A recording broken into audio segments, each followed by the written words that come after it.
नमस्कार, मी रमेश पंडित. बातमीपत्रात आपल्या सर्वांचं स्वागत. पाहूया विशेष बातमीपत्र.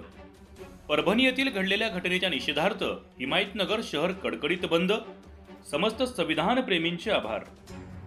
परभणी येथील भारतरत्न डॉक्टर बाबासाहेब आंबेडकर यांच्या पुतळ्या शेजारी असलेल्या भारतीय संविधानाच्या प्रतिकृती प्रास्ताविक असलेल्या आशयाच्या वास्तूची विडंबना करणाऱ्या नराधमास कठोर कारवाई करण्यात यावी, यासाठी संपूर्ण महाराष्ट्रामध्ये आंदोलन पेटले आहे. या घटनेमुळे भारतीयांच्या भावना दुखावल्या गेल्या आहेत. या पार्श्वभूमीवर हिमायतनगर येथील समस्त समाज बांधवांनी तथा संविधान प्रेमींनी एक दिवसाचा बंद पाळून सदरील घटनेचा निषेध केला आहे.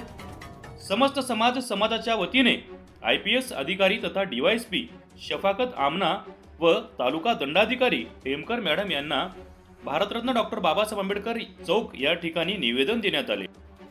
या निवेदनामध्ये आरोपीला कठोर शासन करून समस्त आंबेडकर चळवळीतील कार्यकर्त्यांचं जे काही कोम्बिंग ऑपरेशन सुरू आहे ते कोम्बिंग ऑपरेशन थांबवण्याचेही या माध्यमातून निवेदन करण्यात आले आहे.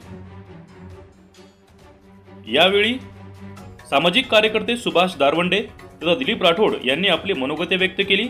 सकाळपासूनच हिमायतनगर शहरातील शांतता व सुव्यवस्था अबाधित राखण्यासाठी सहाय्यक पोलीस निरीक्षक श्री नामदेव मध्ये यांच्या वतीने मोठ्या प्रमाणात पोलीस प्रशासनाचा बंदोबस्त सर्वच ठिकाणी तैनात करण्यात आला होता.